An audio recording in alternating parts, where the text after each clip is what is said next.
welcome to Bond Month Continues. Today's feature is License to Kill, starring Timothy Dalton and many others. Let's see. Yeah. It has a young Valencia del Tormo, uh, the main Bond girl in this one is Carrie Lowell, and Robert Davalli. You might recognize him. He was also in Goonies. Uh, Everett McGill. Have you ever seen Stephen King's The Silver Bullet? He was the werewolf and the preacher guy from that. Of course, Timothy Dalton as Bond.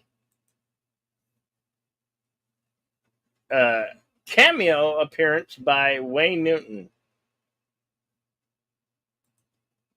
And with me is my partner in crime. Hello, Deleted Scenes. How you doing? Fair to partly cloudy. How about yourself? Sunny and hot.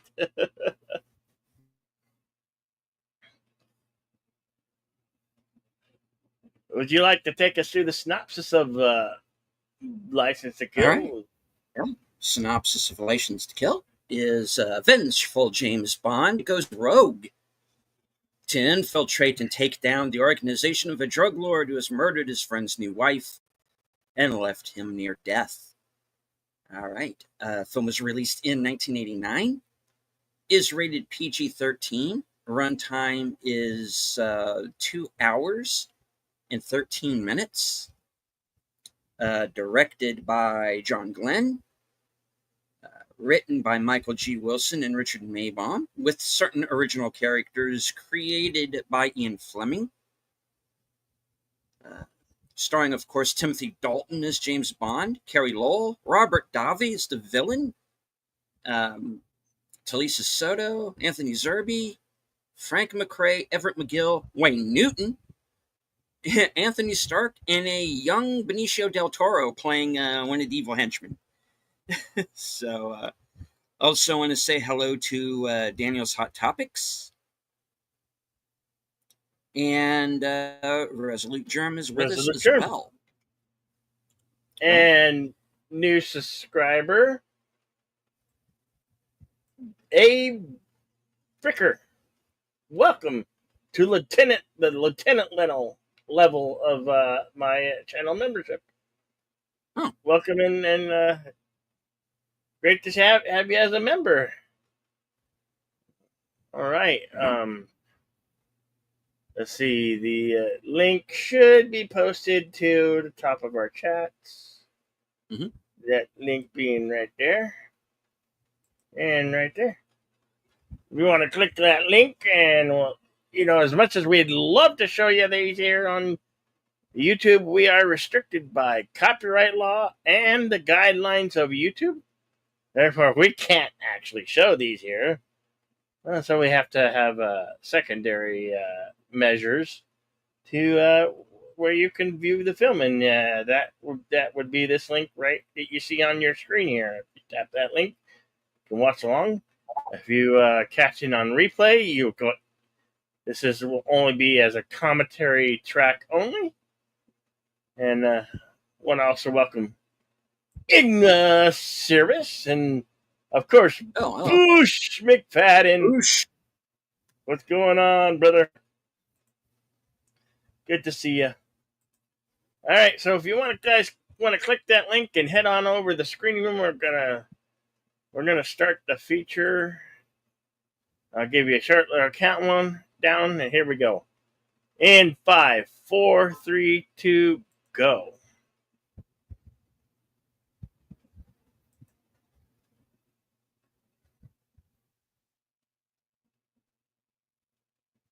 Go for Bond.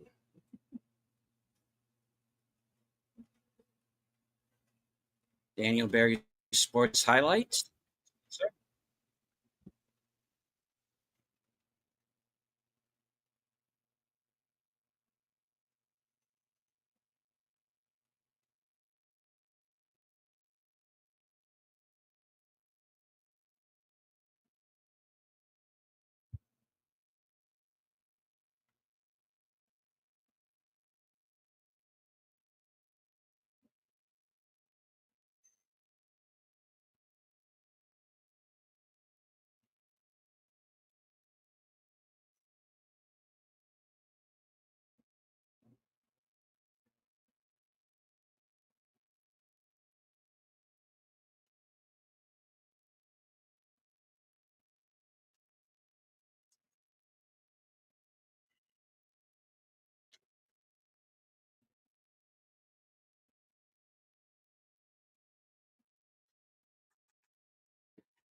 Of course, in this case, we have an opening that actually has to do with the main plot of the film. We kind of establishes things pretty fast too, and we, of course, we get Bond and Leiter, and of course, Dell and Sharky. We also get a look here at our villain. His abused girlfriend is going to tie into things, and this movie throws you in pretty quickly.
This gal's pretty pretty too for well back then anyway.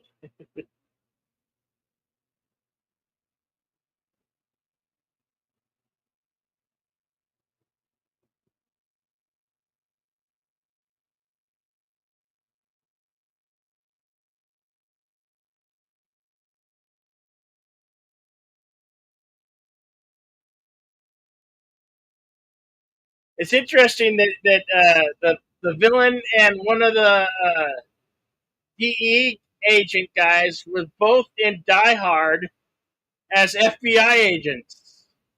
Yeah, that's right.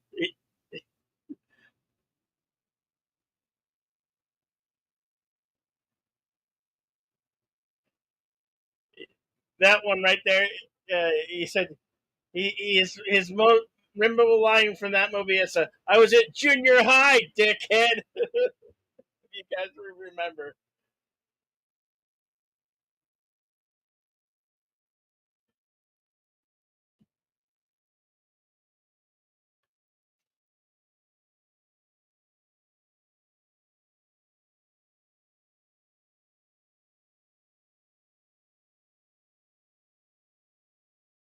The winch on the Coast Guard is generally used for hoisting rescues up instead of blowing MI6 agents on the wing of a plane.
Of course, Sanchez now in DEA custody, and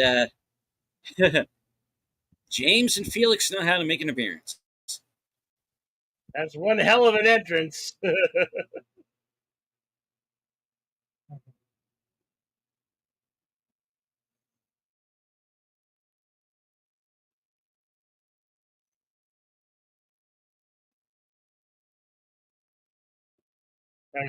remember Shark, the character actor Sharky, was in Used Cars and many other films. Okay, go to our title sequence.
License to Kill was performed by Gladys Knight.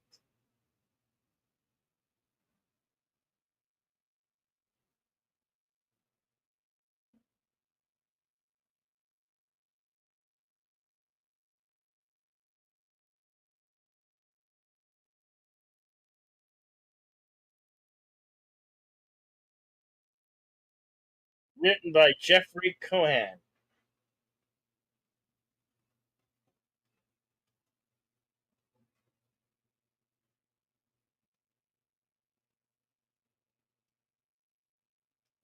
Now, if you And of guys have course, watched Stephen King's The Silver Bullet, one of my favorite werewolf mhm, movies, this guy played the preacher and the werewolf yep, in that film.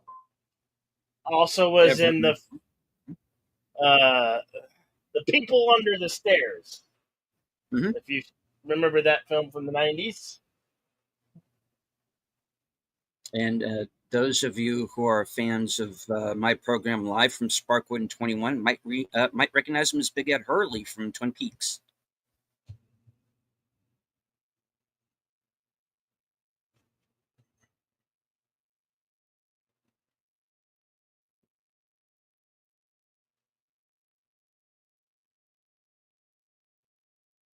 She was a pretty big actress in the 80s and 90s. Priscilla Barnes. Yeah.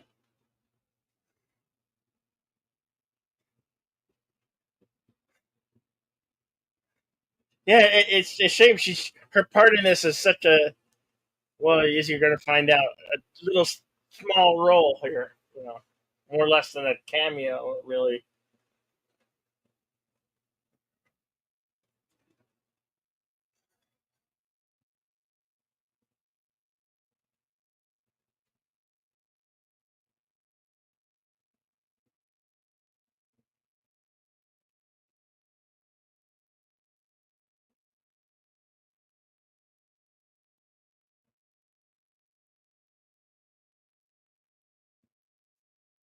And the actor playing um, Damn it. I'm sorry, I lost my train of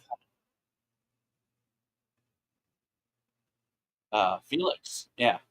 After Felix, playing yeah. Felix, David Hudson, of course, I might recognize him from the Voyage to the Bottom of the Sea TV series. Did he have a lot of voice narration work or voices like I believe he did. Yeah.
that's one hell of a torch lighter there.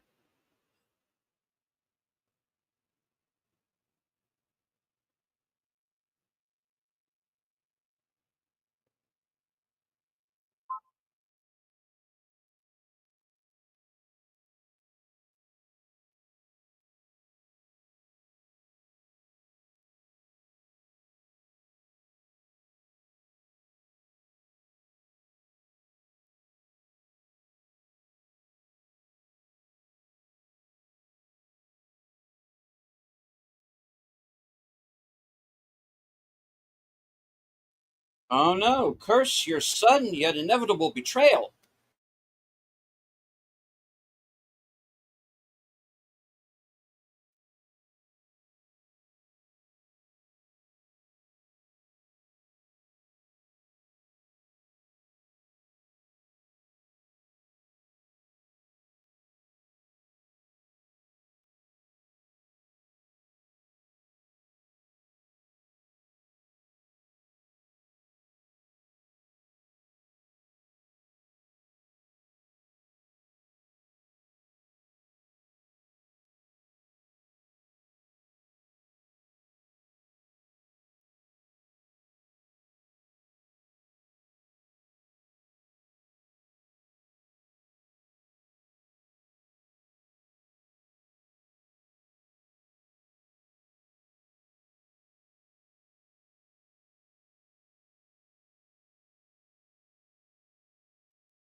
Hey, Snortopoopus Cuber! How?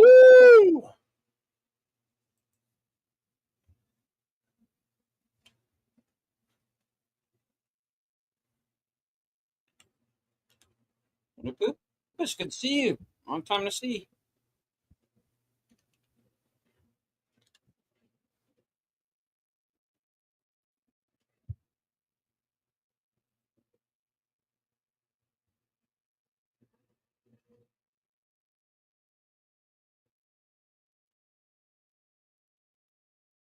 And this was the first time that I remember seeing Benicio del Toro in a movie. Here playing, of course, one of the evil henchmen.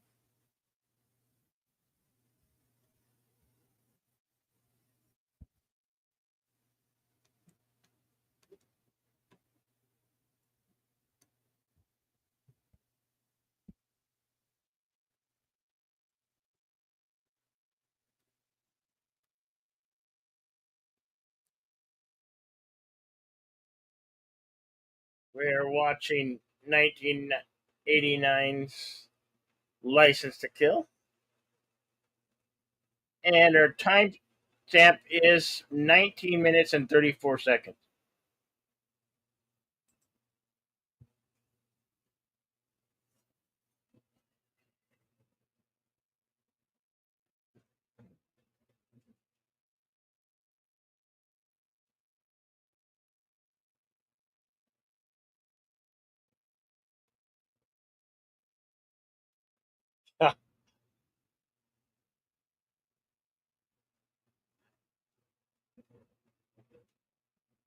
uh, at first when I rewatched this, I thought that was uh, Antonio Sabato Jr. Then I looked and against it. Yes, it is Benicio, young, very young Benicio del Toro, and like a skinnier version of him.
That really takes you back that there's a terminal in this movie that says Pan Am because yeah, Pan Am's something that doesn't no longer exist in today's world.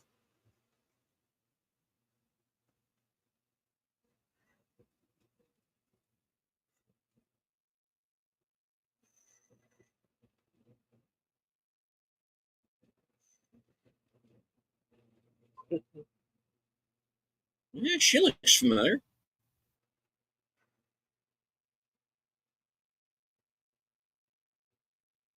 Pretty good looking counter girl.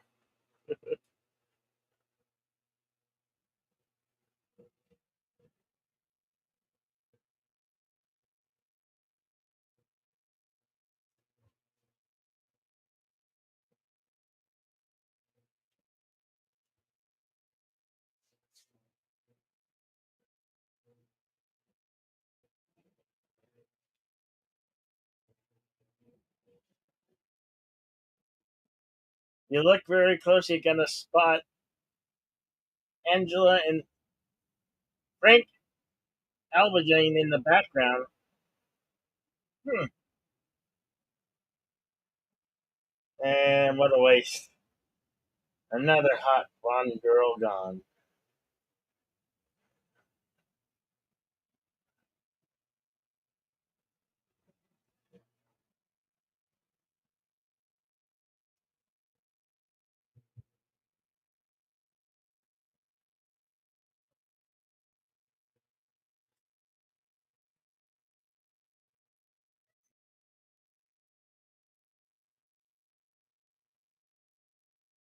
Oh, okay.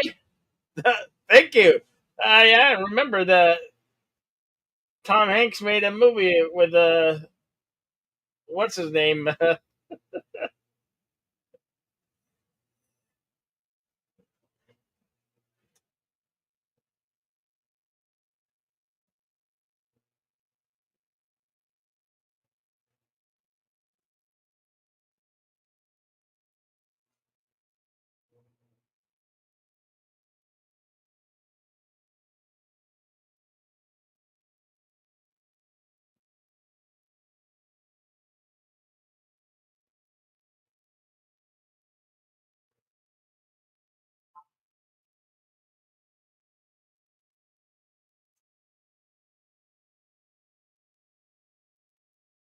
Hey, to our emoji queen, Lady Miss. Welcome,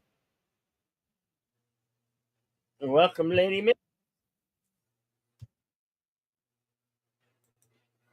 Hello, Lady Mist.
Those are African cichlids right there, freshwater fish.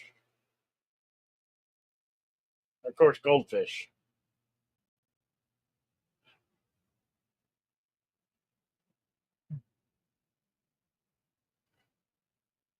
The black tip shark.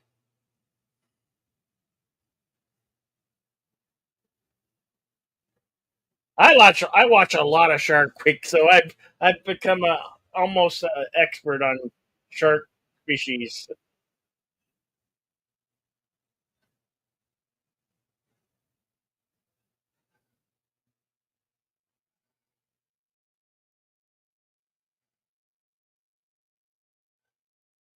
Yeah.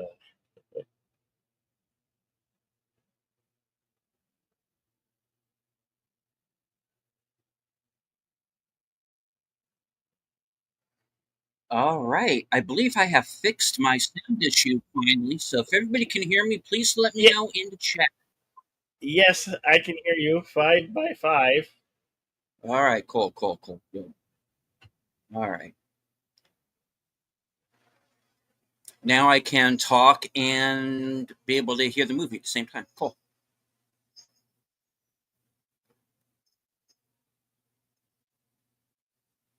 Ugh.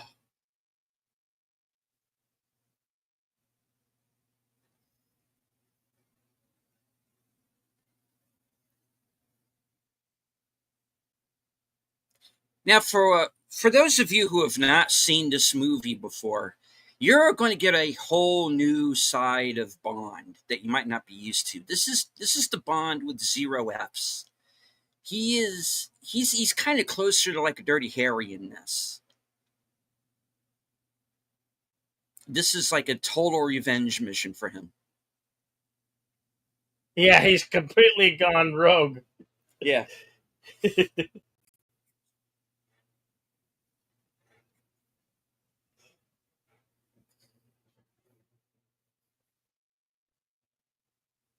So he is going to do things to people in this you are not used to seeing Bond do.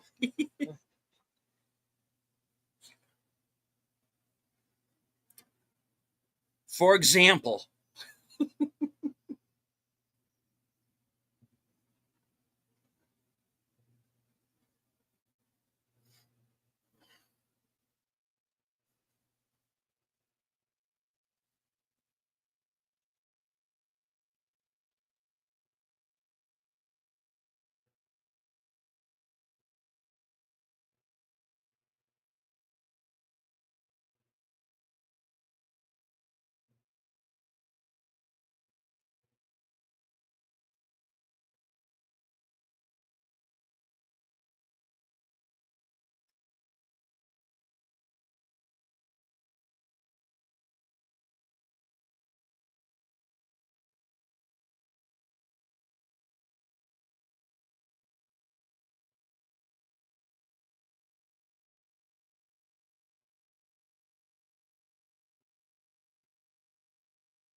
no.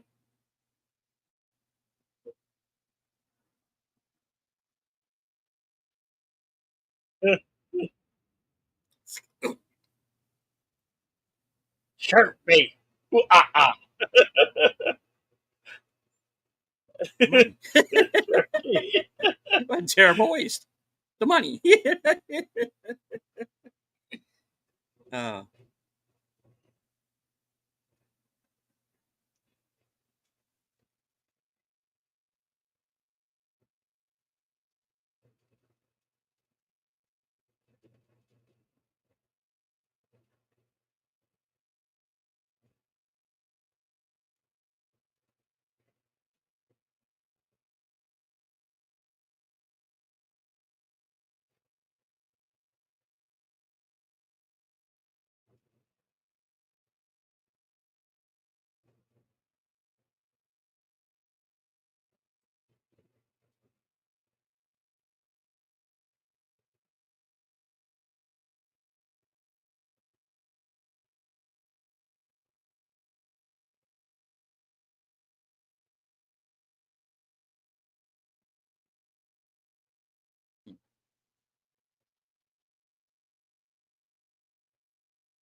Kitty.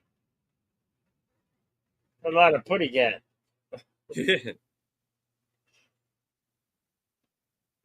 The Hemingway house. Ernest Hemingway? Yarp.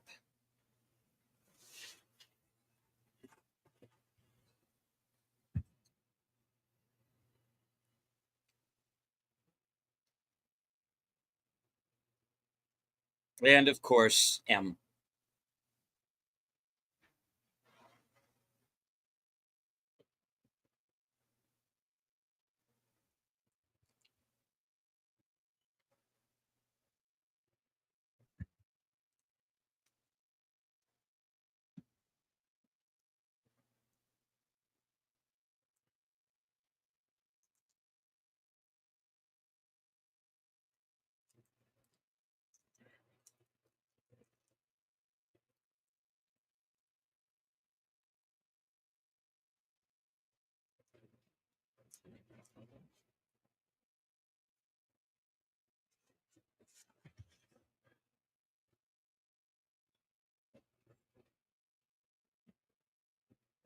Timothy Dalton's great as a villain, but in this he really shows his acting skills of how good of a good guy he can be.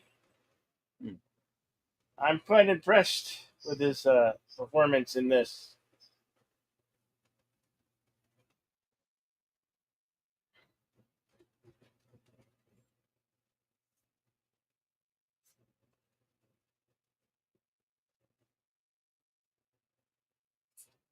Hakiba!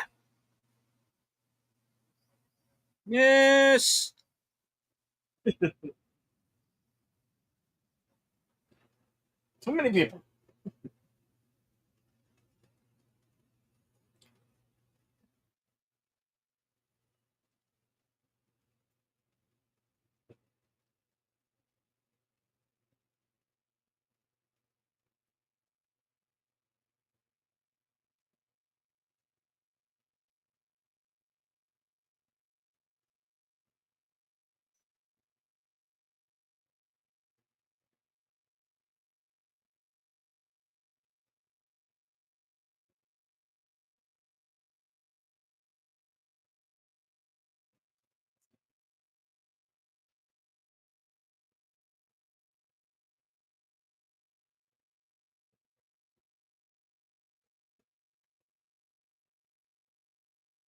Hello to Big Al Presents. How did now? Host of Films with Friends, the creator of the 10 Word Review. Daniel's Hot Topics is when I first saw the scene in the house with all the cats. I thought, Blofeld's in this movie. Yeah. He is the one you associate with cats.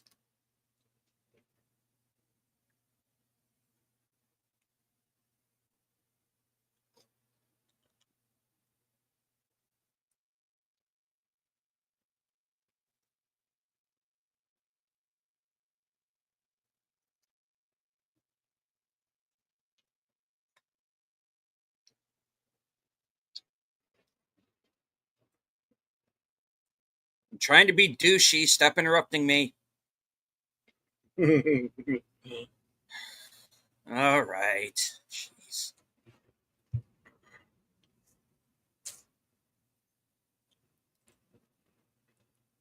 Anthony Zerb, of course, is Martin Crest, and he's another character actor who kind of switches between villain roles and good guys. Our timestamp is 38 minutes and 28 seconds right now.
This deep compression chamber is going to come into play a little bit later on in the film. And ooh, it's a Yeah. doozy, folks. Yeah.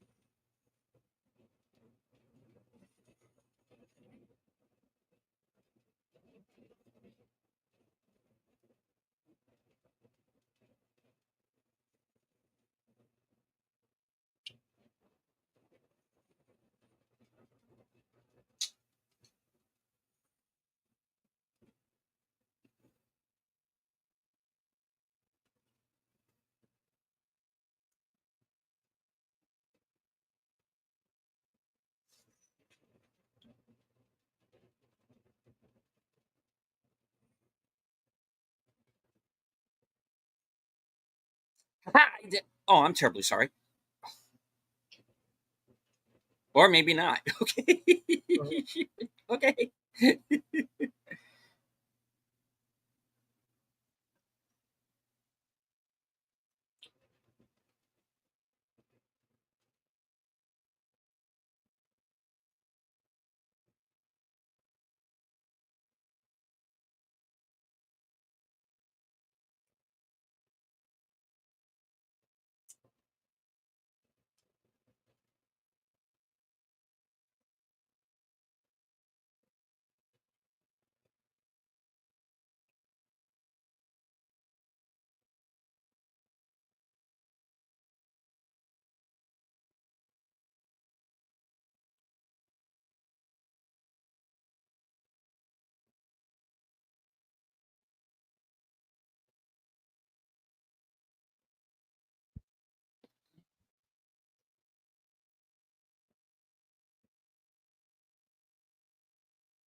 Now they've gone and pissed Bond off again. Oh yeah.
And of course, that's how they're smuggling the drugs. Is they're using this underwater research vessel.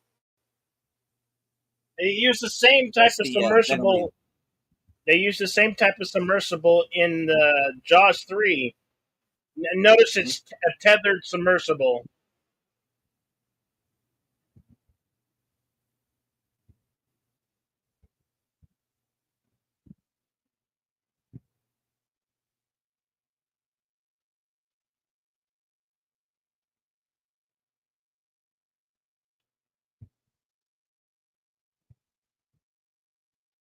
A lot of fish are going to be really high today. Yeah.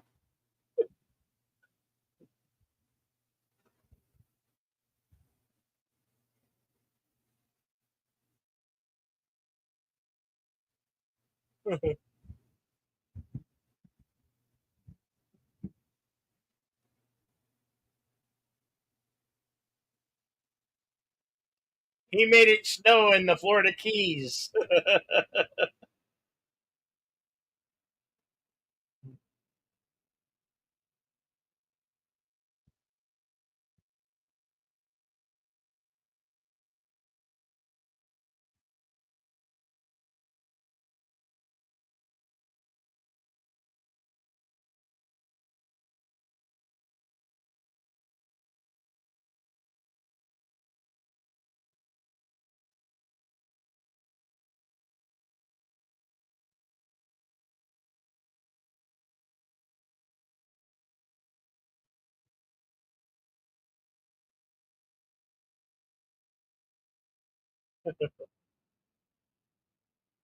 This is a pretty great stunt.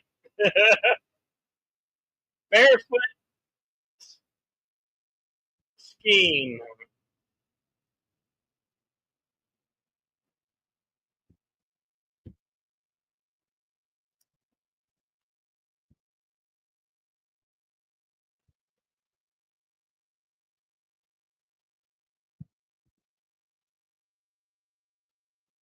Ouch, ouch.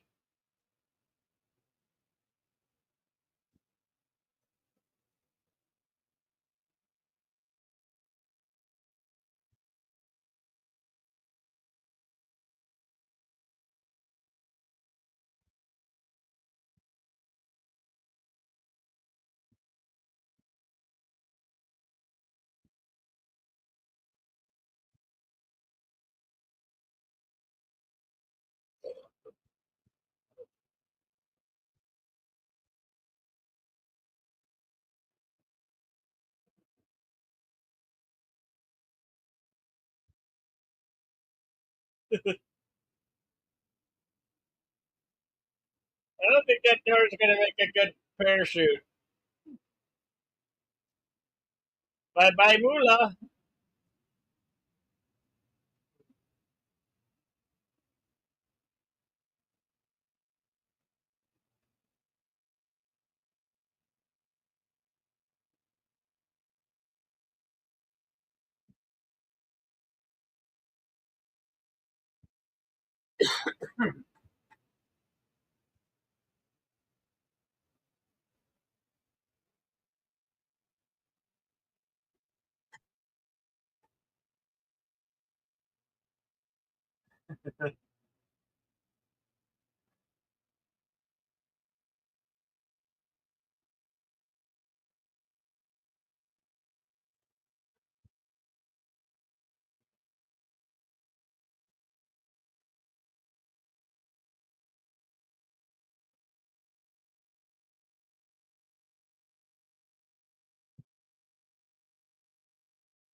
Oh, yeah.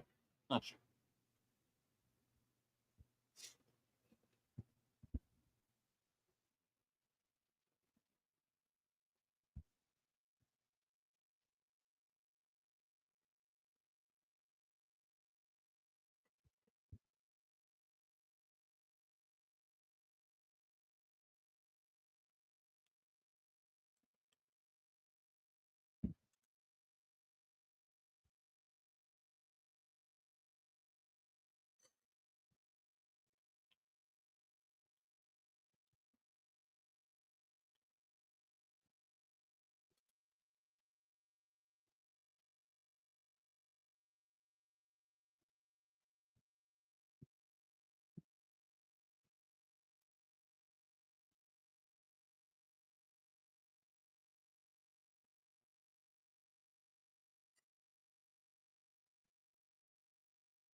Hey, welcome, Marvel Nation.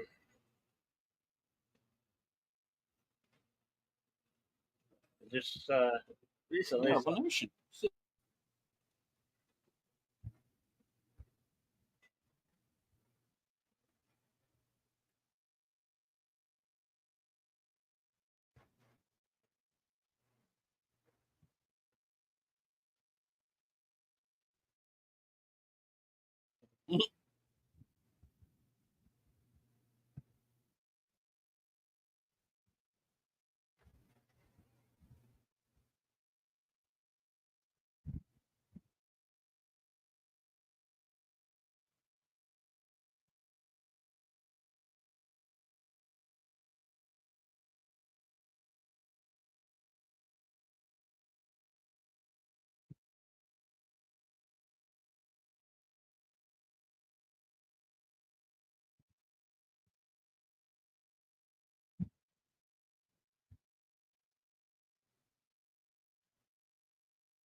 You saved my life.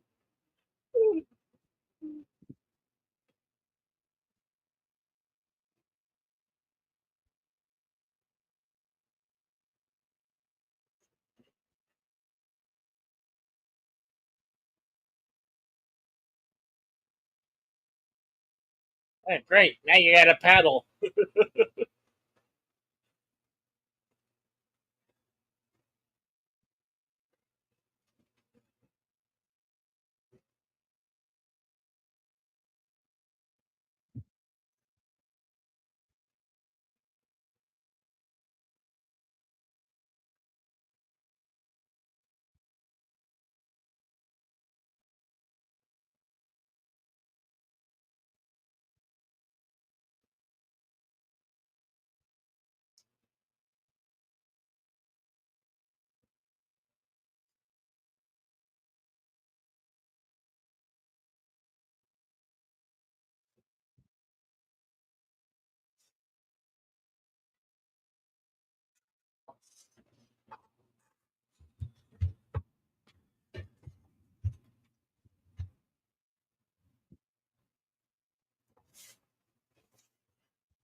Let's see here.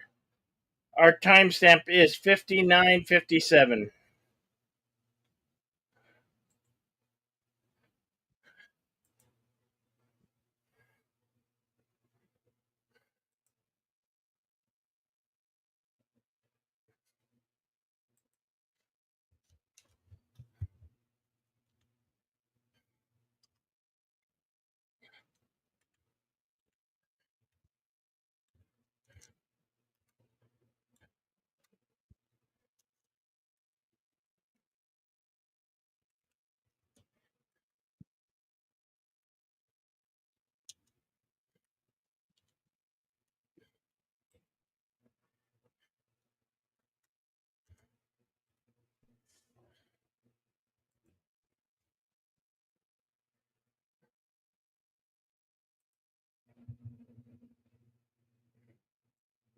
Mm,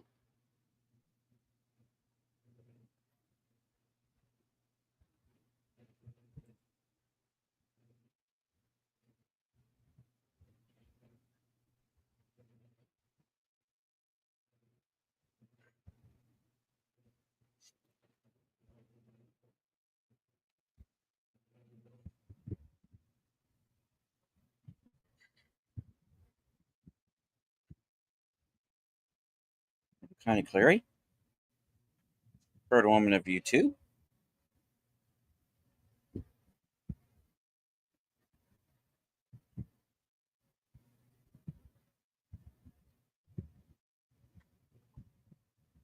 Say.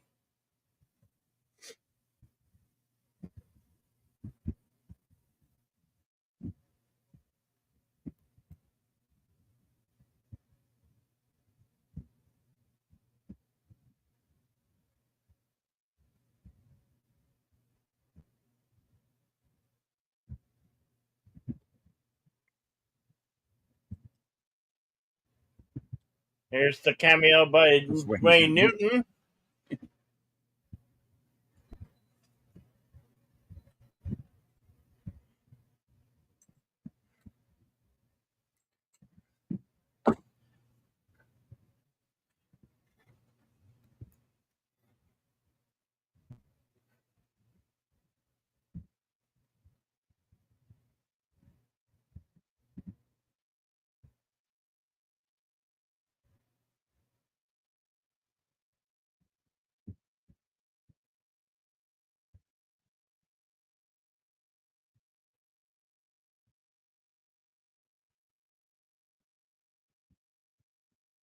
It's just an iguana. My gosh.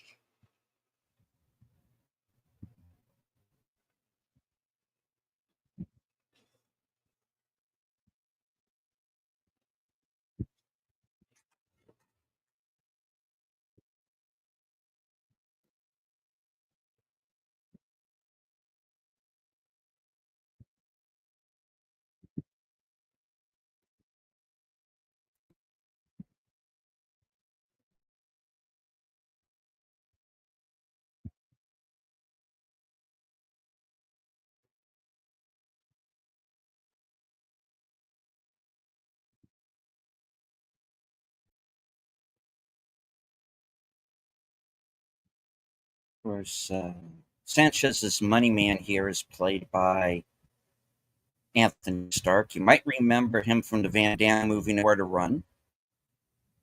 And he was also in the Magnificent Seven TV series.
Oh, I'm just playing 5 hands of blackjack. Or, no, look,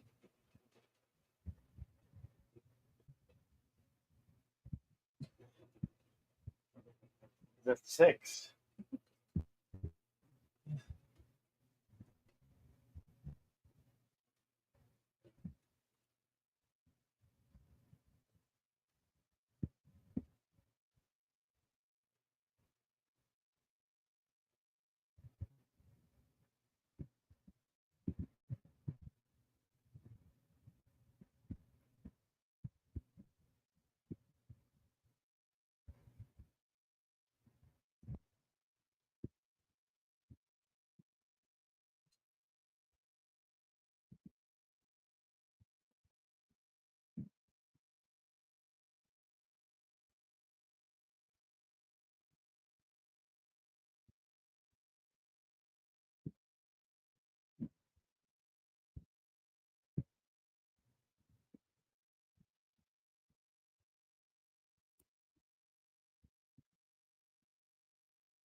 Boy, she looked really pissed off, doesn't she?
Well, you ain't gonna get that martini.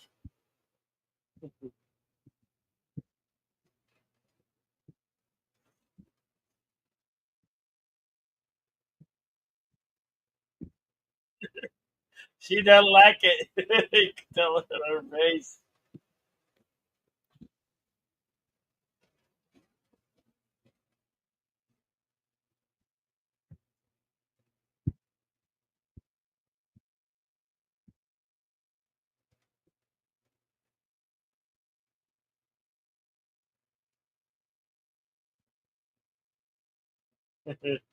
Yes, no te preocupes, more local.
Uncle? What?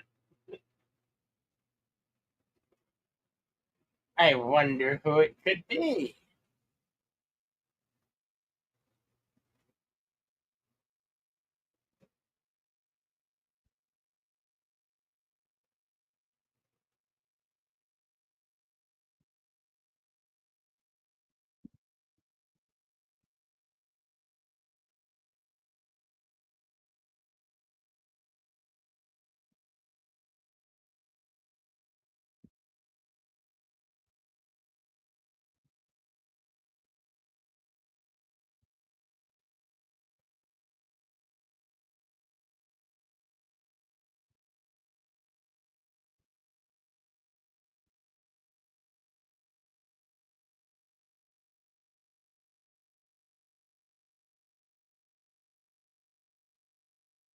Oh,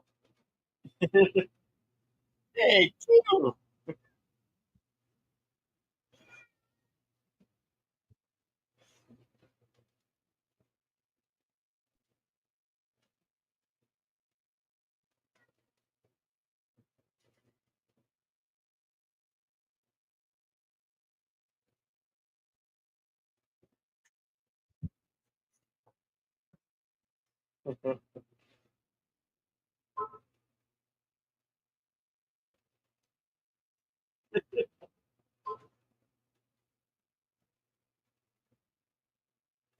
10 tonight.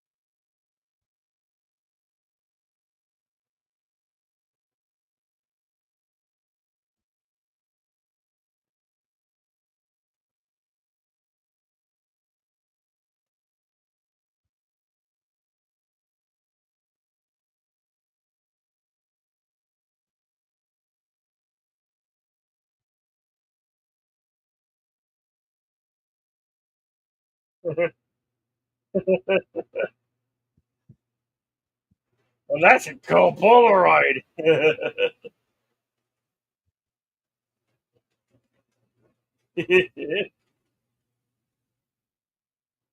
It's an X-rated. It's an X-rated Polaroid.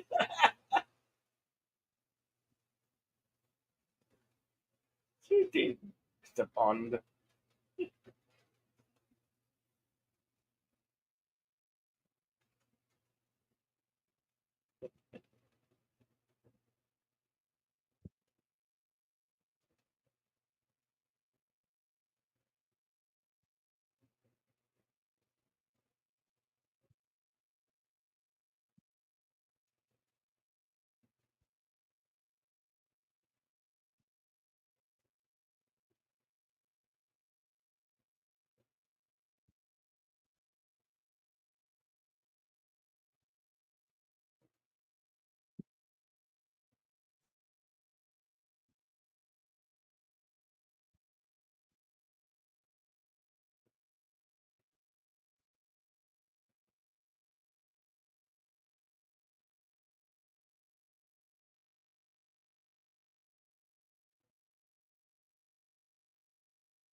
Welcome, FKHC 2005, sometimes known as Tim.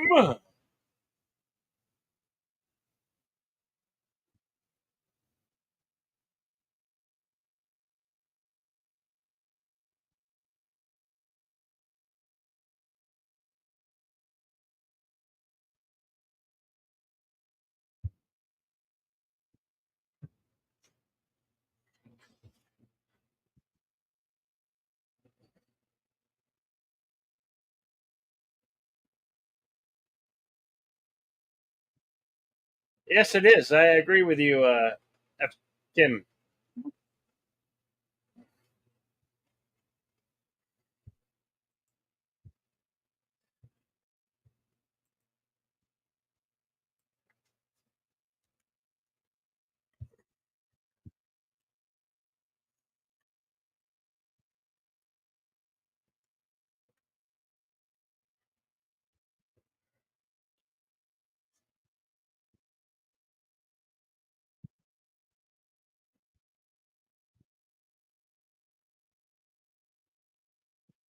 Our current timestamp is 1 hour, 17 minutes, and 15 seconds.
Yeah, that's a good question there, Tim.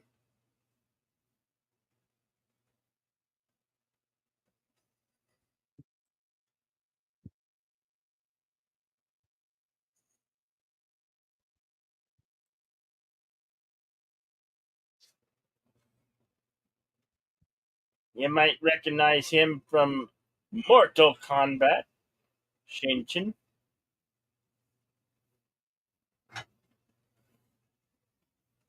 It has begun.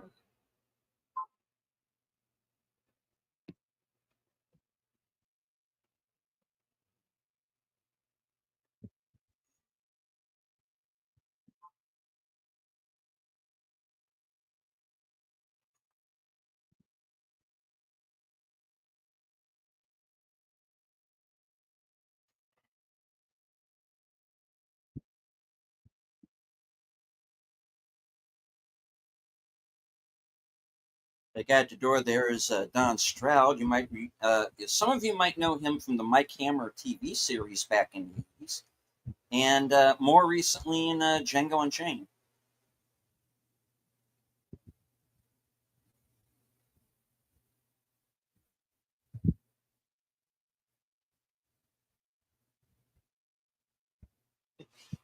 Don't go.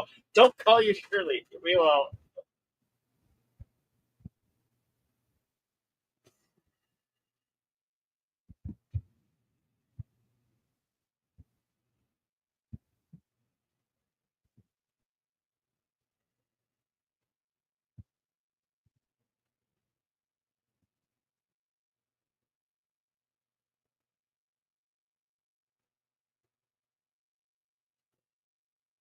Pedro Armendariz, of course, unknown character actor.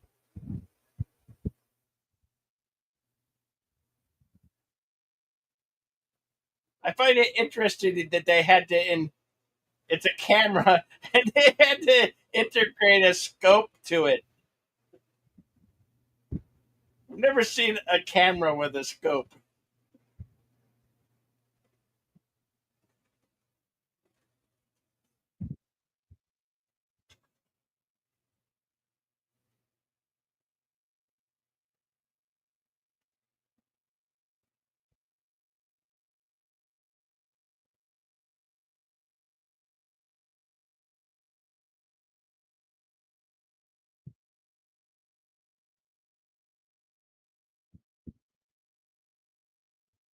Well, I gather FKHC 2005 that security is highly flawed.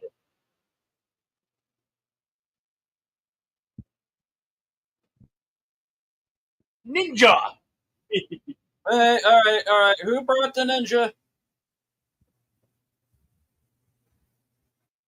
Yeah, no, you can't use that.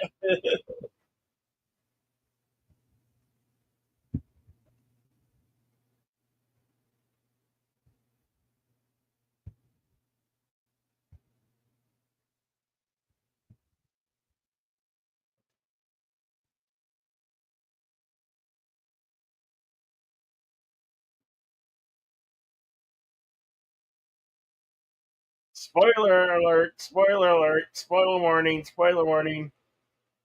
It's okay, folks. It's another government regime that's trying to take down the drug lord.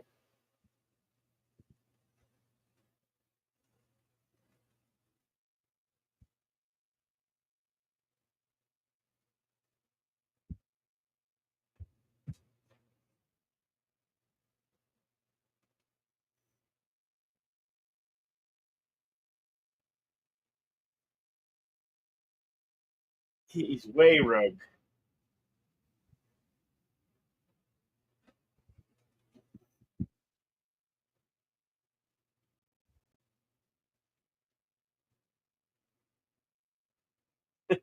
They're pissed. They're pissed with Bond right now.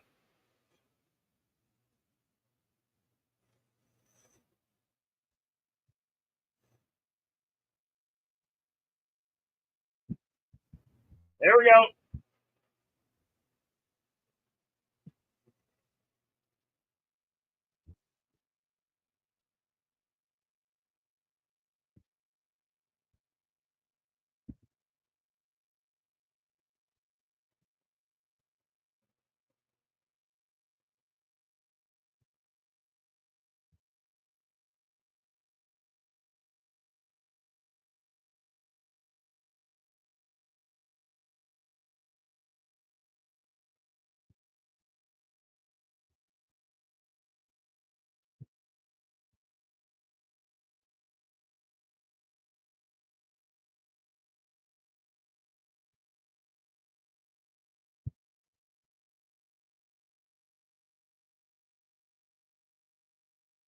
Damn, you didn't have to follow that order literally.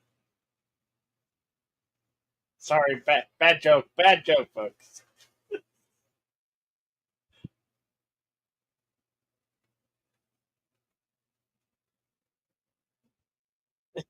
I know, right? Right? Tim Key, FTA Suit 2005. Again, no one across the street. Yeah.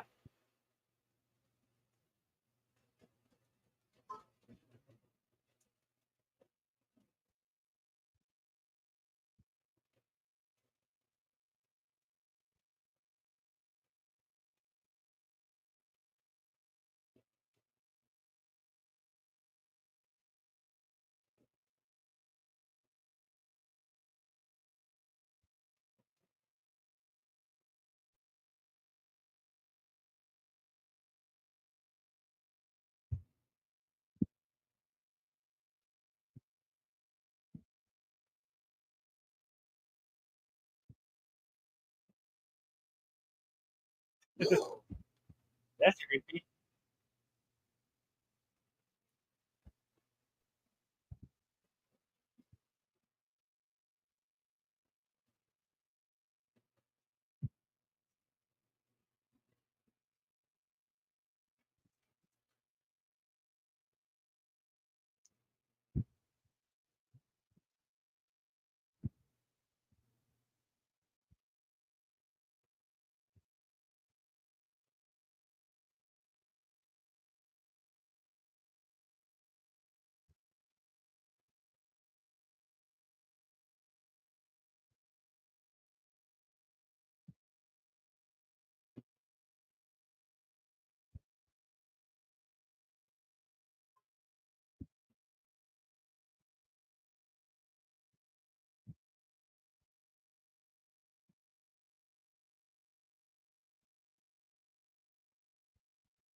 Yep.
Our timestamp is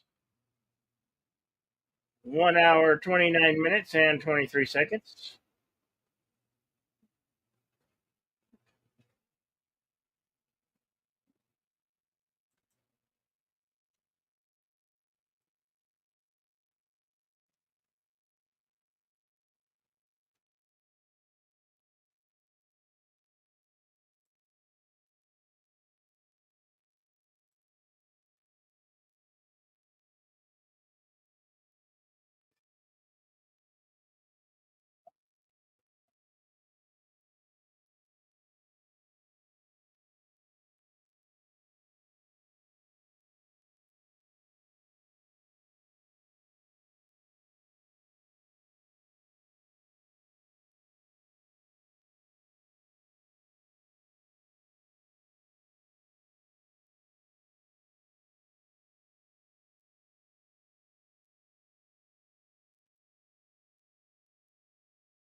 The Contras were the militia group that in Colombia that were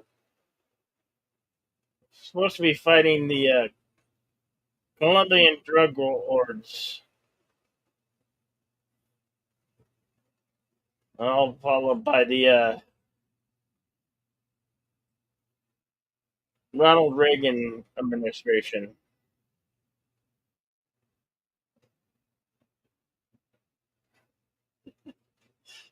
He's so happy to be in the field. Yeah, okay, yes, Nicaragua. Nicaragua. I always have a Nicaragua. Yes, yes, FKH.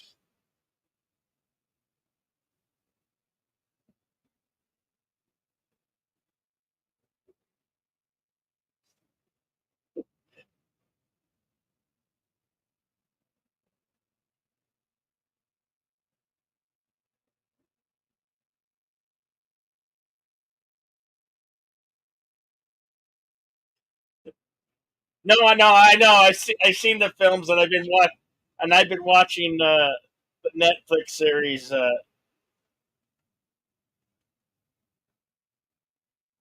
that's on about it.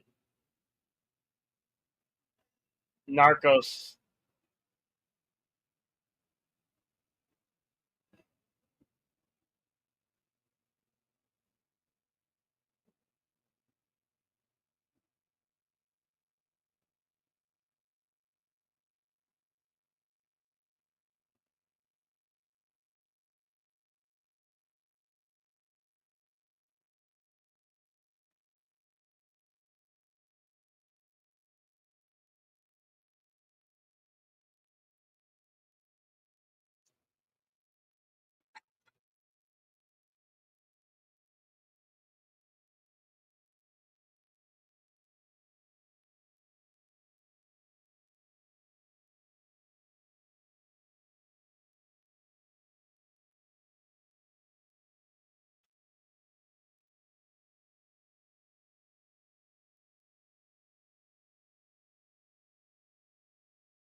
Here's where that decompression chamber is going to come back into play.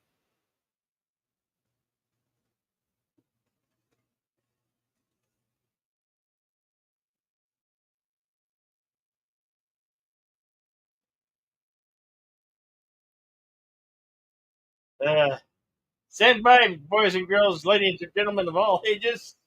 Pretty way to dispose of somebody in a decompression chamber.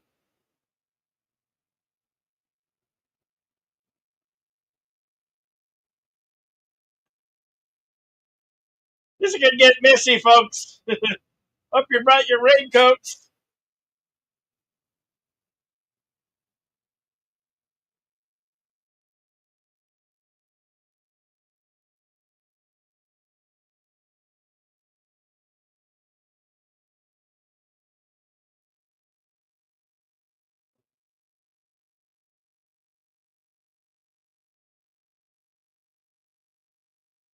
Splat. Oh, it's covered in red. It's covered in whatever that guy's name was. The fish guy.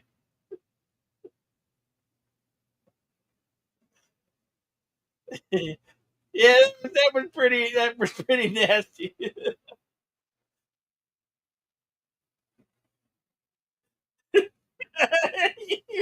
He was strong, says FKH 2005. I don't think he was. I think he was weak. He let that money went to his head. Oh, sorry.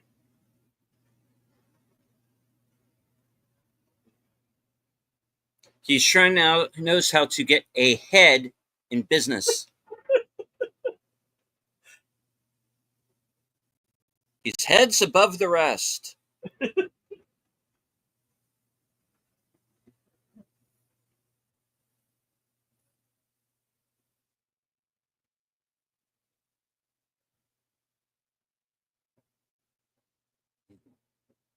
Another way. That's another way to get your face on money.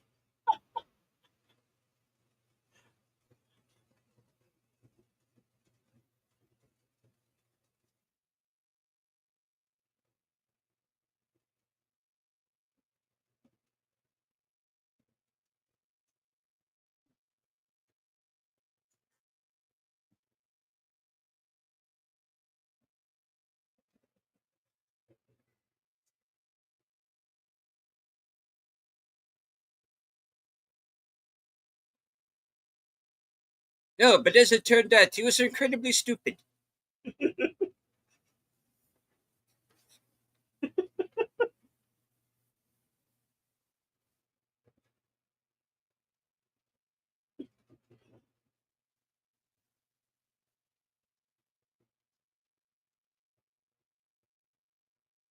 I was that for me, Tim? I'm sorry.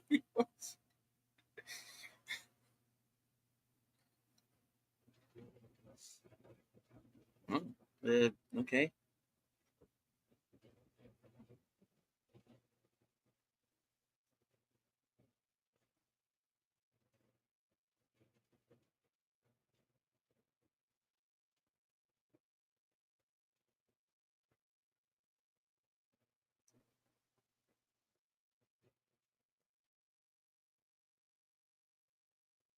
Yeah, baby.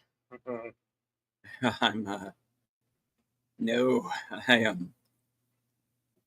am married to my work. Okay. But this one convince me. Hey.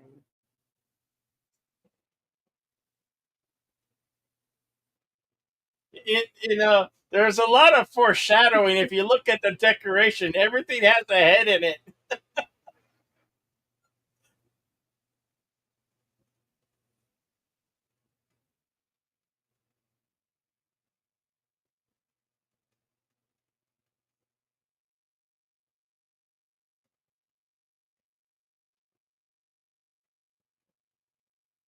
What? Oh, James. The women are always fighting over Bond.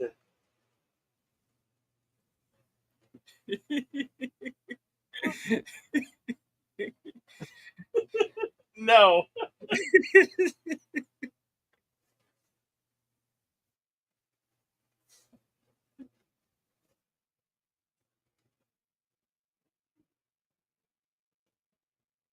Damn it, woman, get with the program here. Okay, fine. Be that way. All right.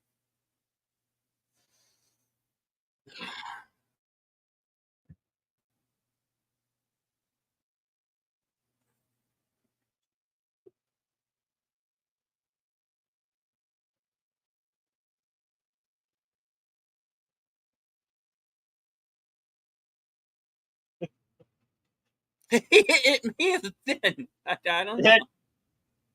She's got the most greatest toys, I swear.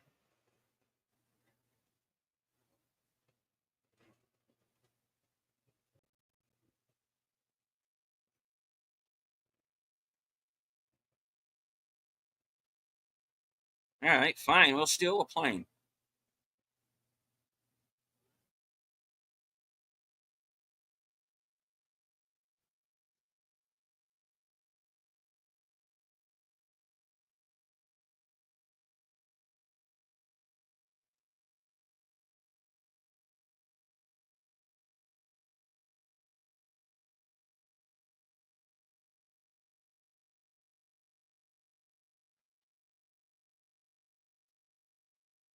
Honestly, Enigma Bond is probably based on several different people, I would think.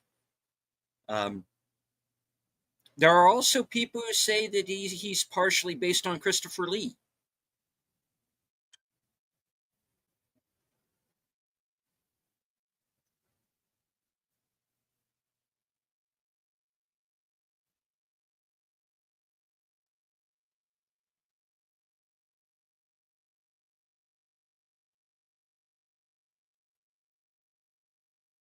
Now, you want to make a biography of someone. Somebody needs to make a good movie about Christopher Lee, and I'm not.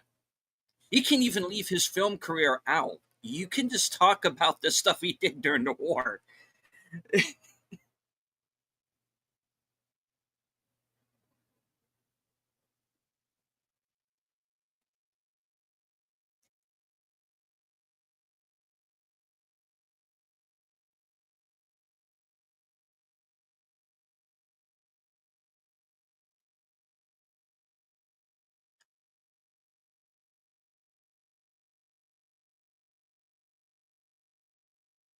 Really, after all this time.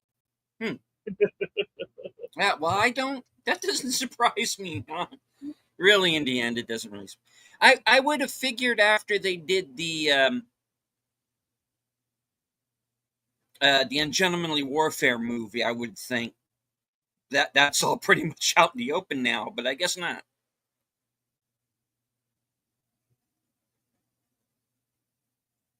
The other problem is I keep wanting to call that movie The League of Extraordinary Gentlemen. That's not the same thing.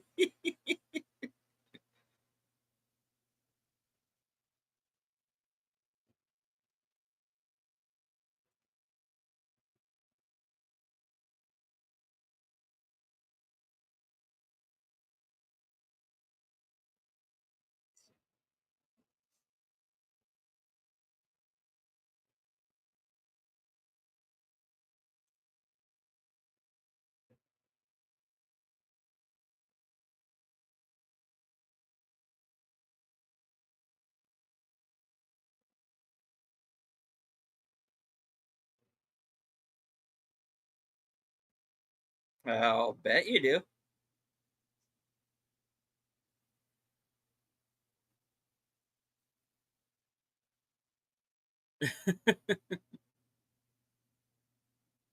Money talks and bullshit runs the marathon.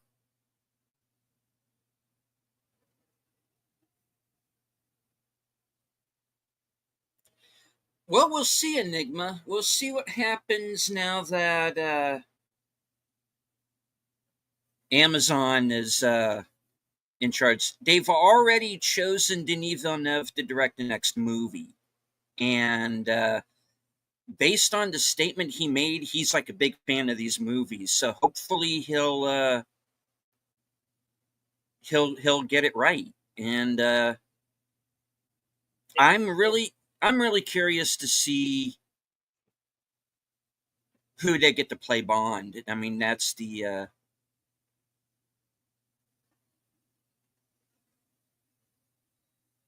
will be a big piece of the puzzle to me. And are they going to do like an original story, or are they going to go back to the books? I mean, it's who's to say, you know?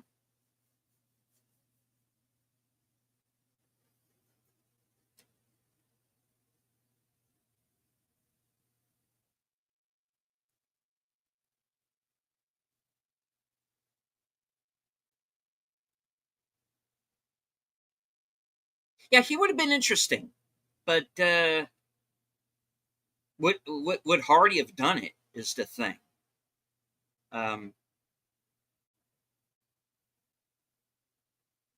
that's a thought.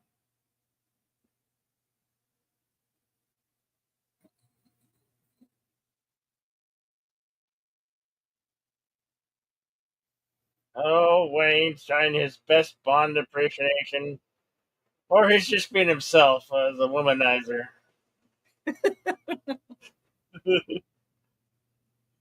I mean, look at the poster. It's like got like 70s porn poster on the back on his wall.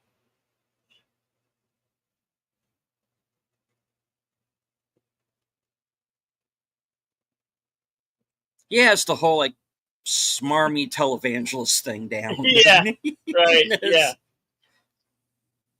He's good here, and didn't wasn't the Fort Fairlane movie like around the same time? I think like a year later or something. Which he's also the villain in that, or one of he them was. anyway. That was a year earlier, 88, I believe. Huh. Fort Fame was no, Fort Fame was it was 80. I think it was 88, but it could have been 87. We'll have to look.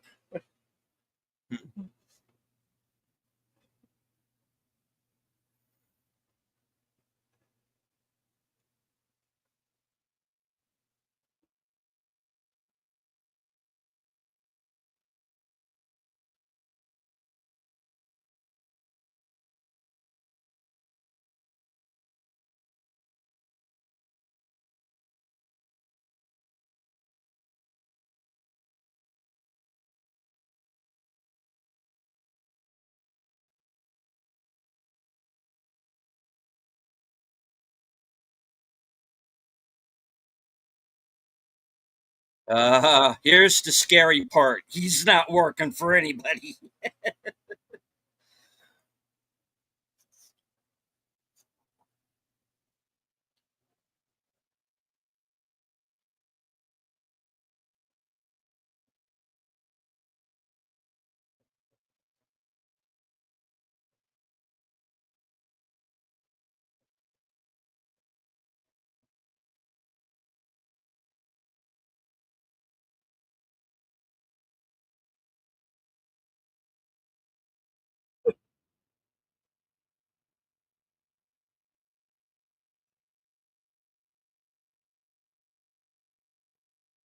Oh, that's a word you can't say today Yeah. for some stupid reason.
And now, Mr. Bond, I will now leave you alone to die unsupervised.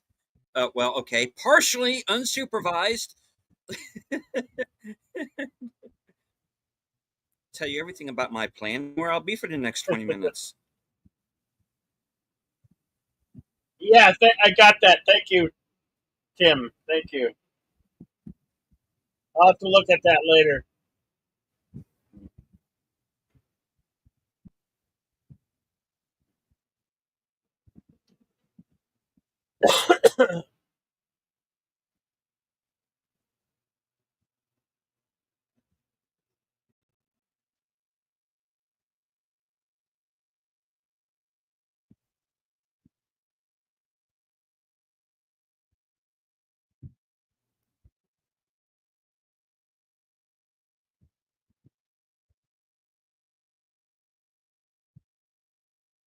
Whoops!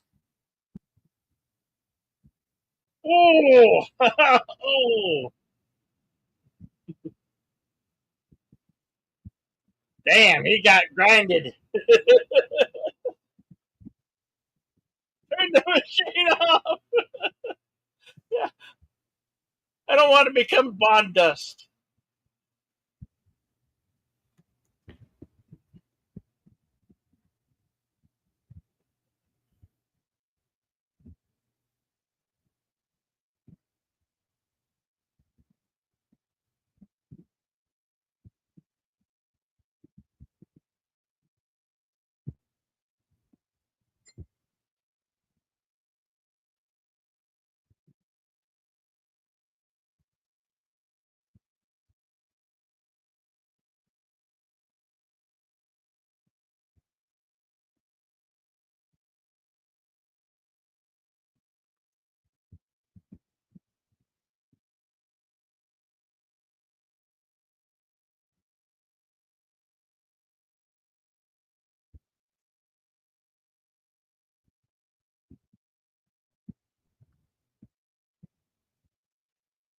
Whoops!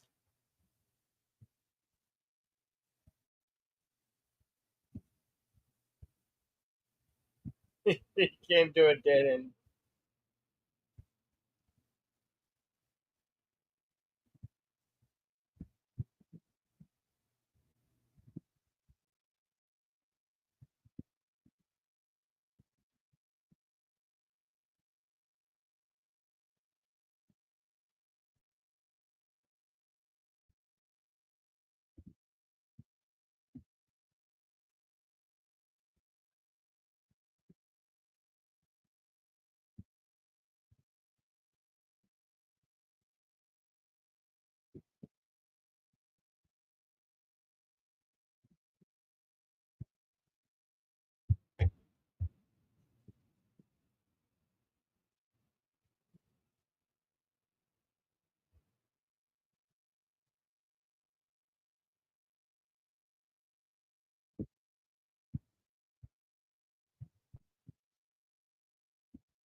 I was just thinking of that.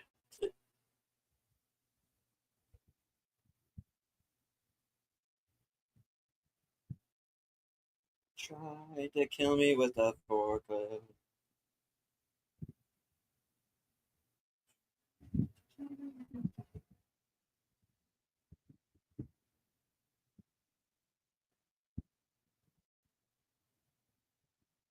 Knew he was a Wolf Raider.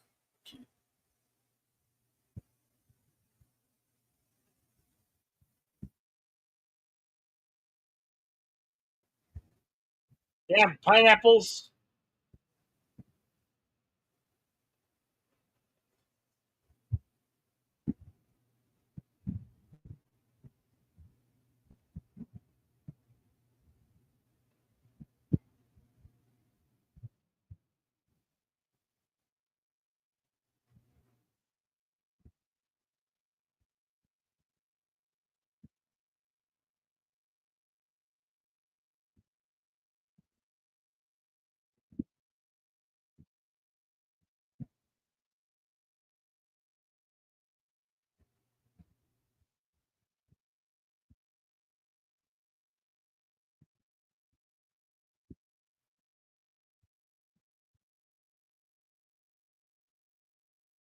Oh, damn. Broke that rig.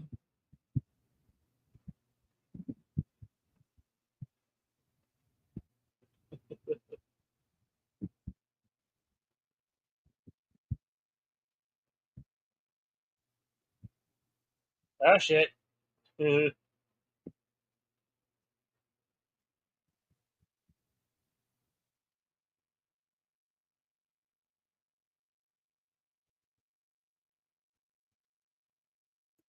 out!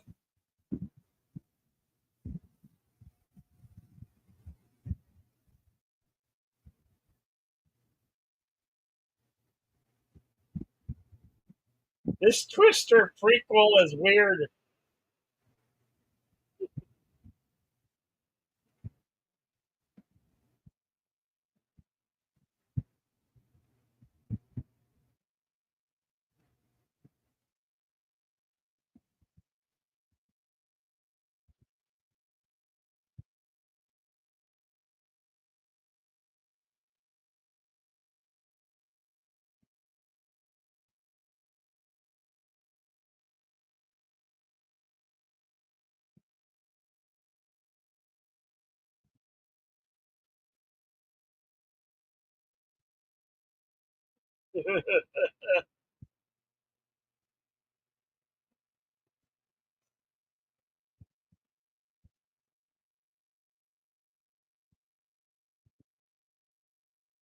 Bye bye, cocaine.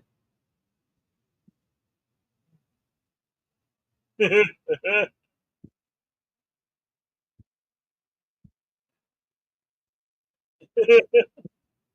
money man just kept complaining. We're losing all our money.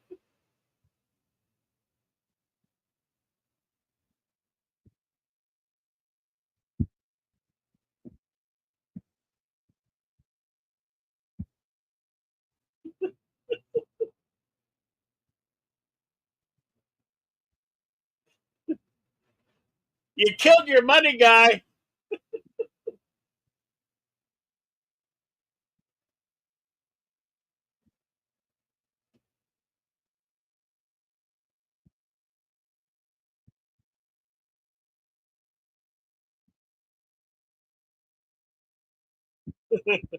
Right.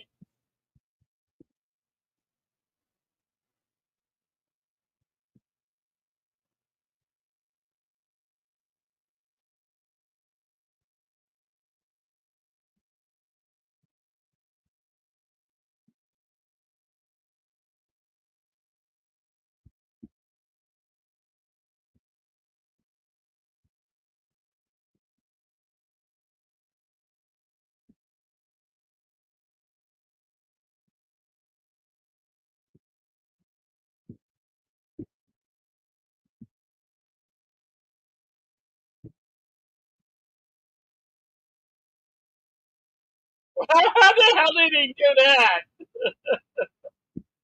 I've never seen a truck do a wheelie like that. This is impossible. Only in these films can bobtail do a wheelie.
Yes.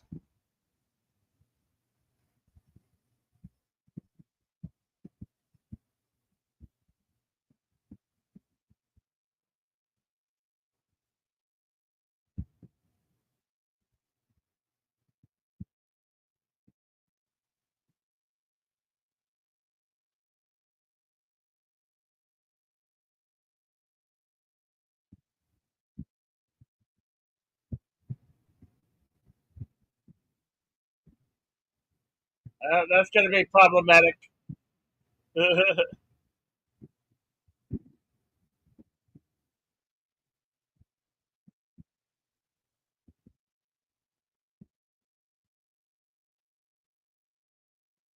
You lost your airlines. There go the air brakes.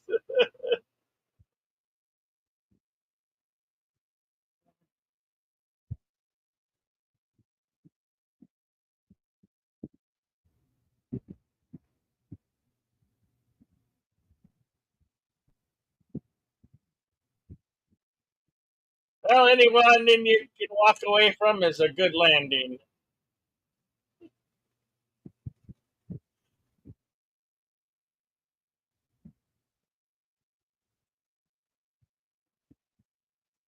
You got no brakes.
Cliff alert.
Ah, the girl who didn't like iguanas.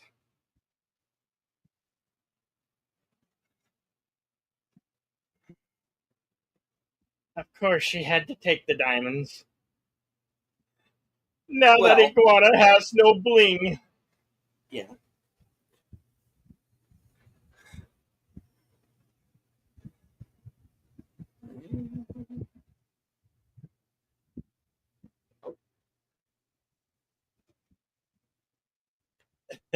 Oops.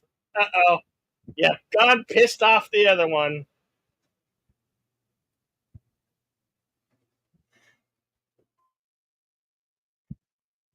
You're just not my type, darling. It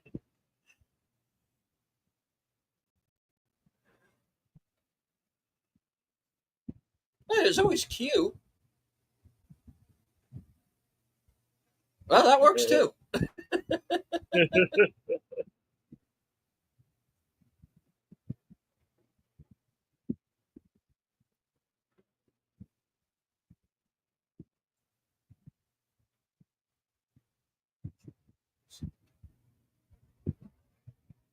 Yeah, she's got really amazing eyes. Hmm. Cute.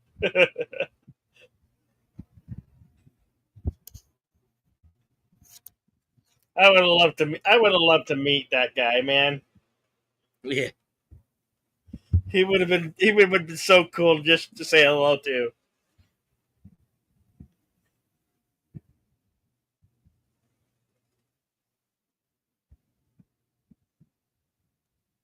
And that is License to Kill.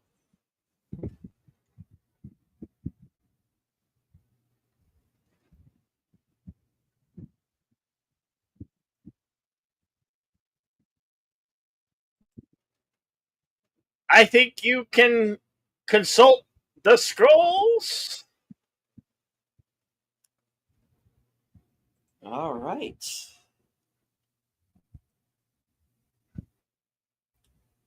License to Kill was released July 14th, 1989. Estimated budget of 32 million, going on to gross 156 million worldwide. Was nominated for an Edgar Allan Poe Award for Best Motion Picture.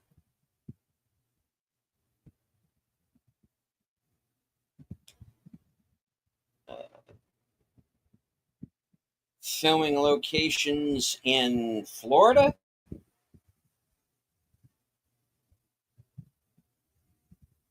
and Mexico.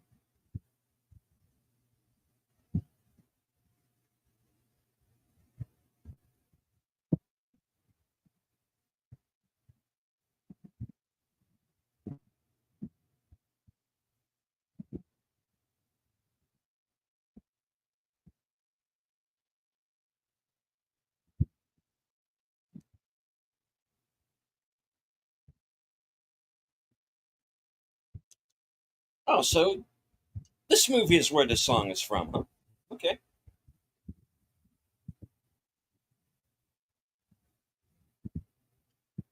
Yeah, it got me on that one.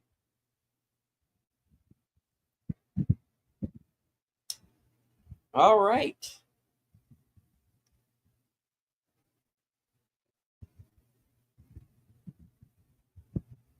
On to the trivia.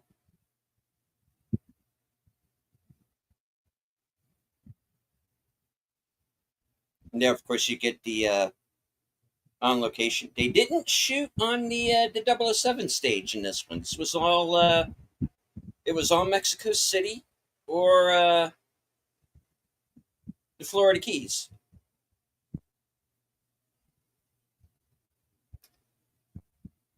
All right. The film was originally to be set in China, but production difficulties became insurmountable. Screenwriters Richard Maybaum and Michael G. Wilson wrote two treatments set around drugs in the Golden Triangle, with the villain being a drug warlord of the region. Ideas for the film included a motorcycle chase along the Great Wall of China, in a fight sequence in the recently discovered Museum of Ancient Terracotta Statues in Xi'an. When the Chinese government made several restrictive demands, such as veto rights over the script, the viability of the location fell through. Also, John Glenn felt that the last emperor had removed some of the novelty from filming in China. The maggots at Crest's lab in Key West were in reality white plastic fishing grubs. The first James Bond movie to include tobacco warnings in its closing credits. This was in the form of a United States Surgeon General warning. Smoking of tobacco, cigarettes, and cigars often occurs in numerous Bond movies, and this being the only one of them to include a health warning. The film featured a product placement of the Philip Morris Company's Lark cigarettes.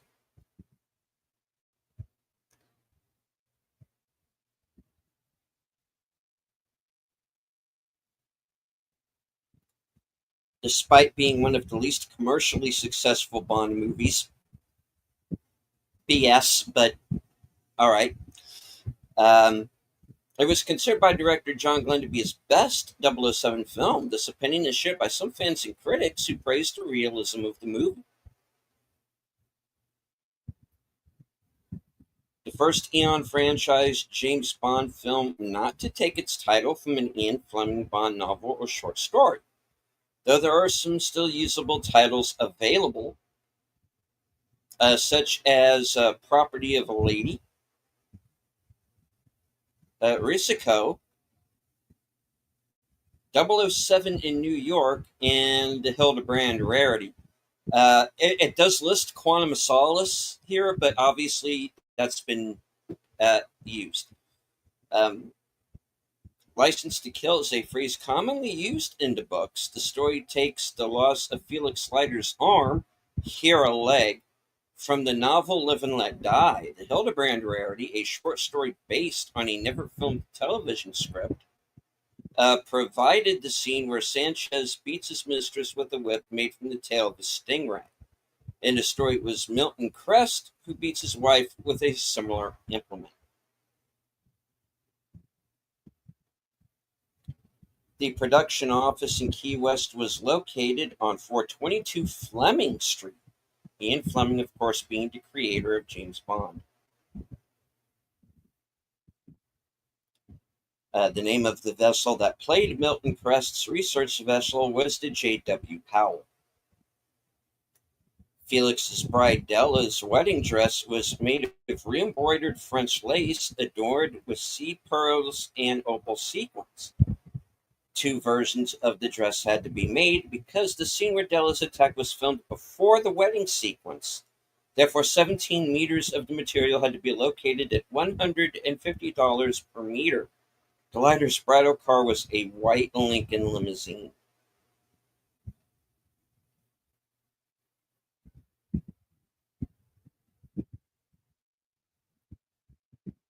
Extras during the wedding scene include Doug Redenius, a postman from Chicago, Illinois, who owns one of the largest collections of Bond memorabilia. Sandy Santel, a gym teacher from Atlanta, Georgia, who won an MTV VH1 competition to appear in the film, and is a bystander seen wearing a VH1 t-shirt with the late 80s logo design. And still photographer Keith Hampshire as the wedding photographer. Writer-producer Michael G. Wilson cameos as the voice of a DEA agent. Florida Governor Bob Martinez presented Albert R. Broccoli, Michael G. Wilson, and head of marketing Charles Giroux, each with the Great Seal of the state of Florida during a month's filming in Key West. The governor also won a walk-on part in the film as a customs officer at the Key West airport.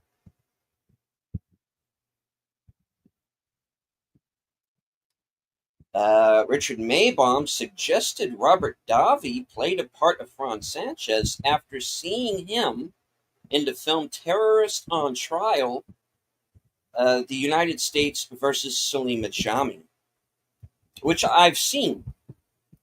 Good movie. Very, very interesting. All right.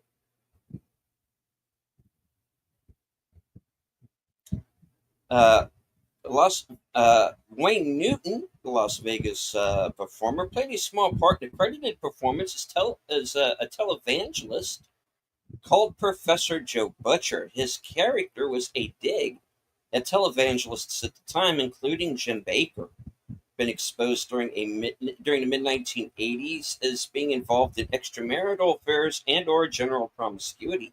Being in a Bond movie fulfilled Wayne Newton's dream. Making their final appearances with the Bond franchise, writer Richard Maybaum, director John Glenn, title designer Maurice Bender,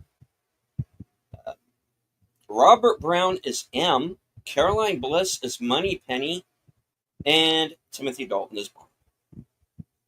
The project was originally titled License Revoked, and a teaser artwork was produced with this title. Among the reasons for changing the title was to avoid confusion with the 1981 James Bond novel License Renewed, written by John Gardner, who ended up writing a novel based on this film as well. License Renewed means the opposite of License Revoked. Another reason for the change was that License Revoked denotes losing one's driving privileges in the U.S. Taglines for License Revoked included, "You're looking at the world's most wanted man. Dismissed, disgraced, dishonored, deadly." In the movie, when M says to Bond, "Your license to kill is revoked," both titles are referenced at the same time. After a minor controversy as to whether the British or American spelling of license would be used in the title, the British spelling won out, which is why I had to go back and change in the title.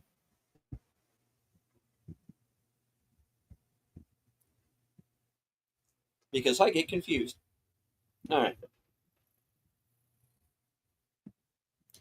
Pedro Armendariz Jr. played President Hector Lopez, named after Hector Lopez, production supervisor in Mexico. Armendariz's father played Kareem Bey in From Russia with Love.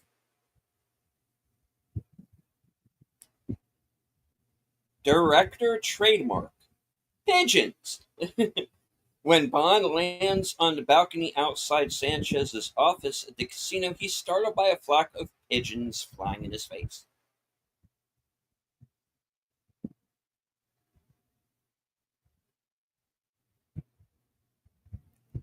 All right, the last James Bond film for 6 years. In August 1990, director John Glenn left Eon Productions.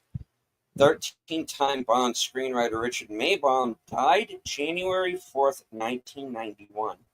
Some called this a bloodless coup. Legal wrangling over the ownership of the James Bond character, coupled by these departures, delayed the release of the next film, and the interim producer, Albert R. Broccoli, retired, and Timothy Dalton decided not to play the role a third time. The role of Lupe Lamora was originally offered to Maria Conchita Alonso. John Rhys Davies was offered a cameo role as General Pushkin, but declined the offer as he was filming Indiana Jones and the Last Crusade. Bond's controversial betrayal of them was in part a way to sidestep the fact that the British have no jurisdiction over a Latin American drug cartel.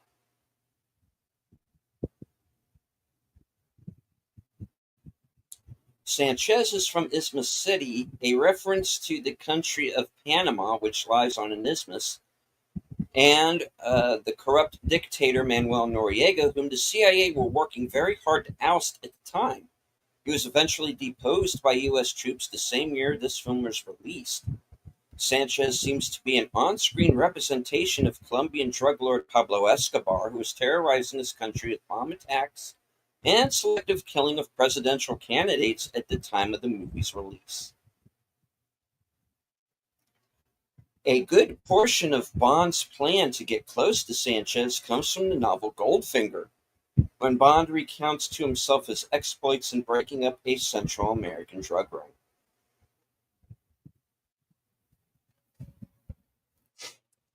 In AMC's Bond Girls Are Forever, Carrie Lowell said that she shut her eyes and flinched every time she fired the gun and had to be trained to fire with her eyes open because a CIA operative would not flinch.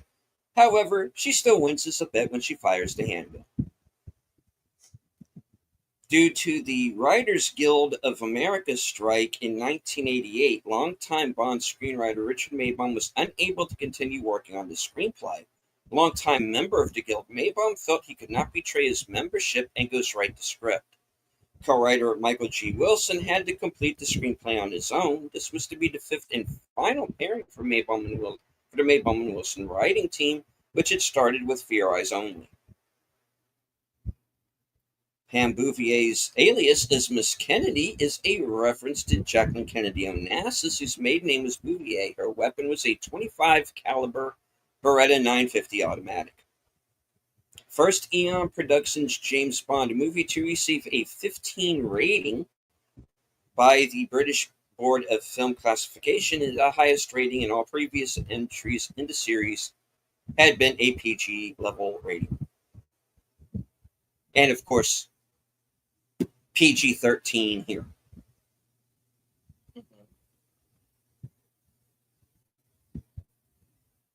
While on the set of Scarlet, which was a sequel, which was a made-for-TV sequel to Gone with the Wind, which actually was filmed not too far from where I live. While on the set of Scarlet, Timothy Dalton officially announced his resignation from the role of James Bond on April 11th, 1994.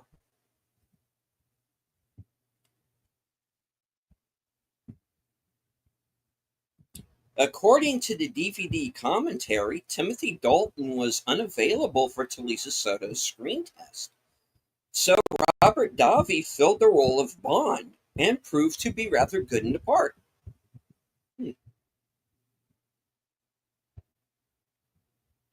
When Truman Lodge says that the setup cost them $32 million, this is an inside joke, a reference to the film's $32 million budget.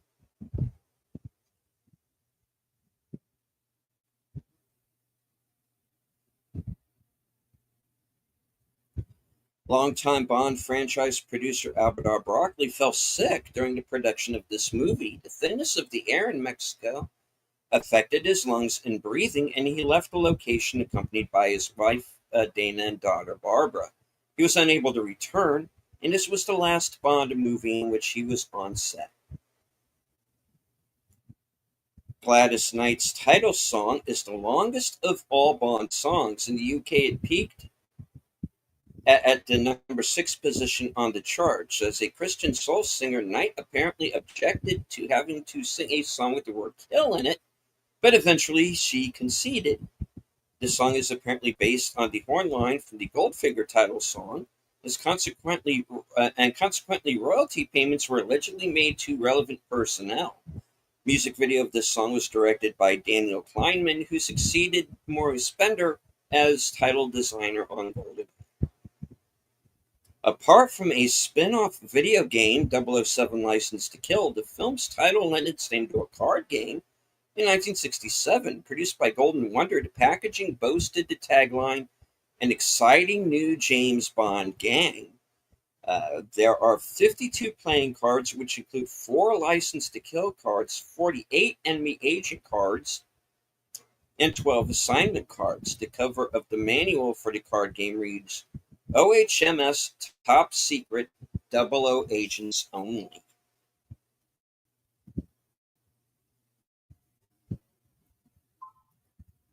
And take care, Connie.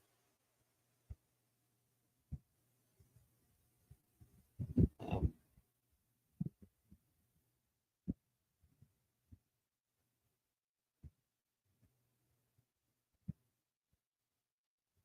all right, let me read a few of these off. Daniel says, I was talking to someone and I asked, how can you tie all the Bond movies together? Because it's kind of hard to justify how Bond is in his 30s and Dr. No, and he's still young in the new Bond movies. This says, This person told me he had a solution to save the Doctor, knowing the other old Bond movies, all the way to License to Kill, took place in the 80s, and GoldenEye and Tomorrow Never Dies were in the 90s. It's one way, I suppose. All right, let me read off a few more of these of Yeah. the trivia, because there are almost 200 of them. I don't think we have time Okay. for all of them, so No. I am going to read off a few more. All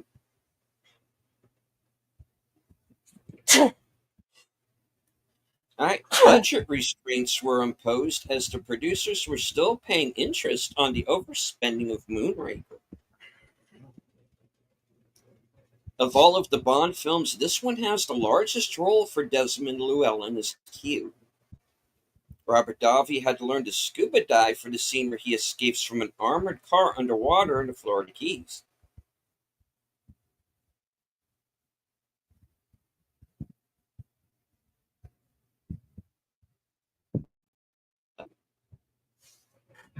According to Robert Davi, he wrote his line, "Loyalty is more important to me than money." The closing credits song, "If You Ask Me To," sung by Patti LaBelle, was featured on the B-side of the main title's 45 RPM single. Remember those folks? 45s? Yep, I do. Yeah, I used to have a bunch of them. All And my became an I had a lot of unexpected, singles. Yeah, yeah, and became an I had unexpected minor Pac-Man hit. Fever on a 45. Yeah. The LaBelle song charted in a rhythm and blues top 10, was later sung in a cover version by Celine Dion, where it became an even bigger hit. The first James Bond movie to be released as a novelization since Moonraker. Benicio del Toro was the third actor or actress to win an Academy Award after appearing in a James Bond movie.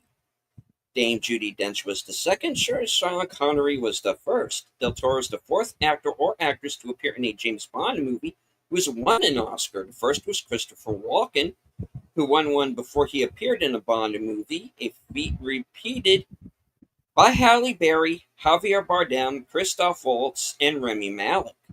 He is the first Bond henchman to win an Oscar and the fourth Bond villain to do so. Dario's handgun, which he points at Bond at the fortress, is a Walther P5, which was used by Bond in Octopussy and Never Say Never Again.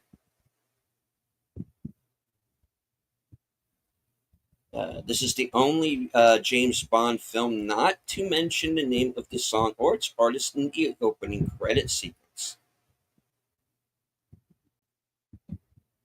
And of course, we brought this up. Reunited Robert Davi and Grant L. Bush 1 year after they played FBI agents Big Johnson and Little Johnson, respectively, in Die Hard, Yes. Yep. as well Yep. as well as for composer Michael Kamen, who scored Die Hard and this movie.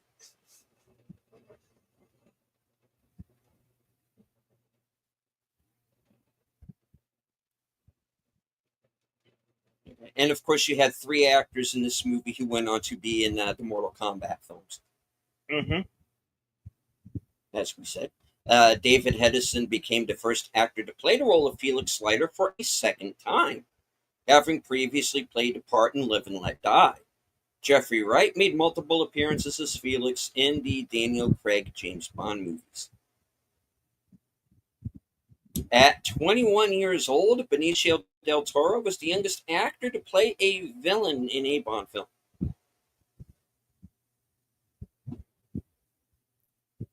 Marked the last film appearance of Felix Leiter until Casino Royale. David Hedison remains the only actor to play Felix Leiter, all opposite two different Bonds: Timothy Dalton, License to Kill, and Roger Moore in Live and Let Die.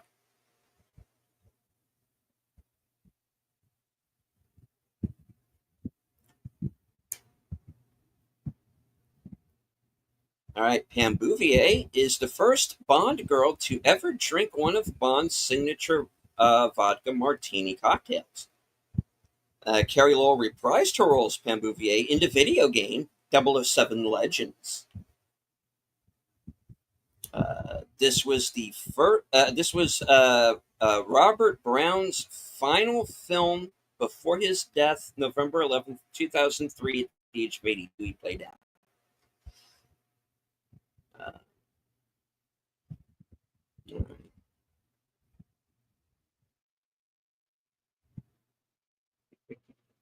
Michael G. Wilson said that the script was inspired by Yojimbo, which is kind of true because it is Bond. If you look at it, right, the story of Yojimbo is about this samurai who pits these two warring factions against each other and wipes them out, right? Mm-hmm. Yep. And here, what's the plot? Bond, with the exception of Killifer, and then, of course, later in the end, Sanchez, doesn't kill any of them. Well, I mean, technically, Pam takes out Dario, but the idea is that he's tricking Sanchez into burning down his empire. Yeah. Quite literally. He kills all of his own main henchmen, basically. So yeah, it's pretty it's a pretty good idea. We'll go ahead and end the scrolls there. You can read the rest on IMDb Pro. There's a lot more on there, so check it out. But wait, there's more Bond yet, because on Saturday at 3:30 Eastern, 12:30 Pacific, we got Casino Royale coming at you. Yes, we're going to do an extra dose, one more shot of Bond this month. Casino Royale at 3:30 Eastern and 12:30 Pacific Mountain Time. That's on Saturday. We do hope you'll be there. And of course, Western Cinema presents Rust on Sunday at its normal time. That's what I got coming up. What about you, Deleted Scenes? All right. Well, speaking of Saturday, I am working until 4. So unfortunately, I'm going to have to join the show a little late, but I will be there. And I do want to remind everyone, we are simulcasting. We will be doing so on Saturday. So no worries. I will be there. Right. No, it's a Casino Royale with Daniel Craig. Sorry, FK. Daniel Craig. We'll have to go back and do that one at another time. Yeah. Where they made him American and called him Jimmy Bond. Yeah. Okay. All right. Let's see. Later on tonight, of course, is my program. Coming attractions, where I let everybody know what I'm going to be up to for the next week. As of right now, like Bill said, I'm going to be joining him Sunday as well for Western Cinema Presents, and we will be watching Rust. Also, if all goes to plan, later that night, my show Unscripted, which will be episode 113. And I don't have anyone lined up for reserved seats yet, so I don't know if I'm going to go on with that show or not. By tonight, I'll let you know. Also, let's see, Tuesday at 8:30, live from Sparkwood and 21. And we are going to be taking a deep dive into the David Lynch film Lost Highway. We're going to be rewatching that film.